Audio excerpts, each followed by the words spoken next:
Appel numéro 664. Pourquoi as-tu peur? Avant de répondre à la question que Dieu nous pose, écoutons-le nous ouvrir son cœur. Je t'aime. Je t'ai aimé d'un amour éternel. C'est pourquoi je t'attire avec bonté. Livre du prophète Jérémie, chapitre 31, verset 3. Aujourd'hui, ce sont ces mêmes mots que Dieu adresse à chacun des humains. Que nous soyons croyants, chrétiens, non-croyants, athées, agnostiques ou non, adhérant à une religion, autre que chrétienne, innocent ou coupable, soyons assurés que Dieu nous aime et souhaite réellement que chacun de nous soit heureux. Ce sont des paroles prononcées par le Dieu vivant et éternel. Il se révèle dans un livre unique, la Bible, le livre de Dieu. La Bible ne présente pas Dieu comme celui qui surveille les hommes, prêt à sanctionner celui ou celle qui fait un faux pas. Dès les premières pages, Dieu se présente comme le Dieu qui aime tous les hommes et a des projets merveilleux pour eux. Le Dieu souverain, créateur de toutes choses, nous a placés dans un environnement propice à une relation d'amour, de confiance et de paix, même à travers les peines de la vie.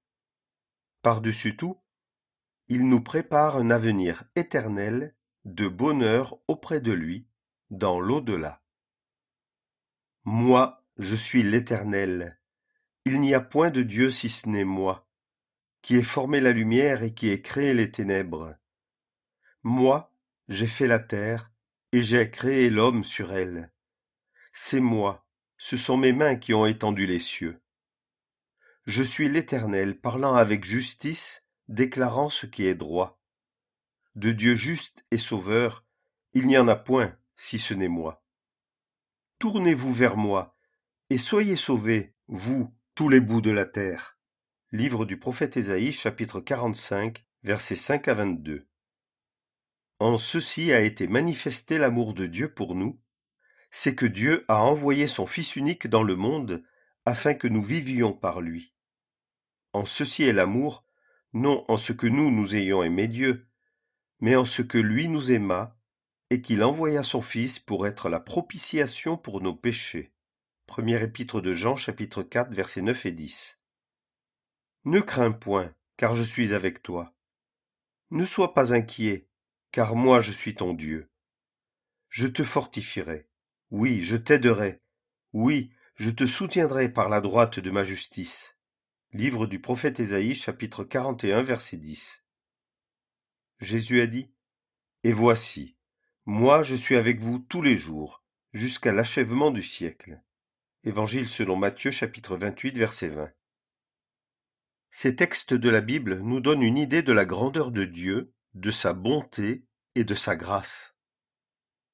Pourquoi as-tu peur de moi? Consciemment ou non, nous sommes chargés d'un réel sentiment de culpabilité. Dieu appela l'homme et lui dit « Où es-tu » Et il dit « J'ai entendu ta voix dans le jardin et j'ai eu peur, car je suis nu et je me suis caché. » Livre de la Genèse, chapitre 3, versets 9 et 10. Aujourd'hui, il nous pose ces questions. Pourquoi te méfies-tu de moi? De quoi as-tu peur? La relation entre Dieu et les hommes a été brisée parce que l'homme a péché.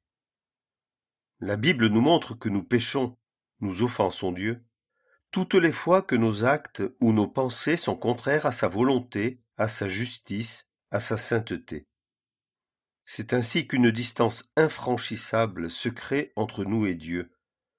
La conséquence annoncée est terrifiante. Ce sera la mort, puis les tourments éternels.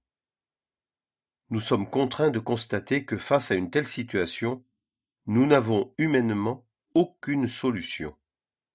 Aucun péché ne peut être effacé par nos bonnes actions, ni par nos efforts pour nous améliorer. Mais Dieu ne renonce pas pour autant à ses projets, car il nous aime. Aujourd'hui, tout peut changer. Pour pouvoir effacer nos péchés et enlever définitivement notre culpabilité, Dieu s'est approché de nous et a payé un prix infini. Il a envoyé son Fils, Jésus-Christ, sur la terre.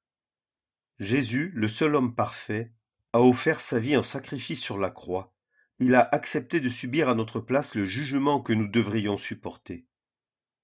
Lorsque nous étions encore pécheurs, Christ est mort pour nous. Épître aux Romains chapitre 5 verset 8. Jésus, notre Seigneur, a été livré pour nos fautes et a été ressuscité pour notre justification. Épître aux Romains chapitre 4 verset 25. Dieu nous offre maintenant la possibilité de vivre une relation de paix avec lui. Quiconque croit en lui reçoit le pardon des péchés. Livre des Actes des Apôtres, chapitre 10, verset 43. À tous ceux qui l'ont reçu, qui croient que Jésus est Fils de Dieu, il leur a donné le droit d'être enfants de Dieu. Évangile selon Jean, chapitre 1, verset 12. Dieu nous tend la main. Pour nous aider à faire le premier pas, aujourd'hui, Dieu nous tend la main. Approchez-vous de Dieu, et il s'approchera de vous. Épître de Jacques, chapitre 4, verset 8. Comment s'approcher de Dieu? En priant, en lui parlant très simplement comme à un ami qui serait présent, et en lisant sa parole.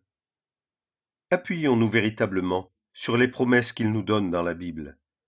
Ce ne sera pas un saut dans le vide, mais ce sera l'entrée dans une nouvelle vie.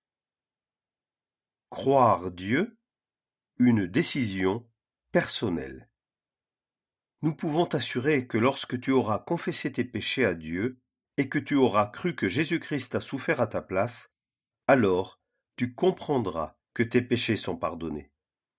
Tu prendras conscience de son amour et de sa grâce.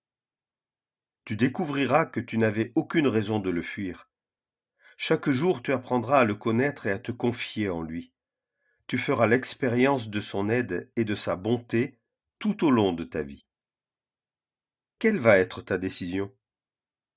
Voici, je me tiens à la porte et je frappe.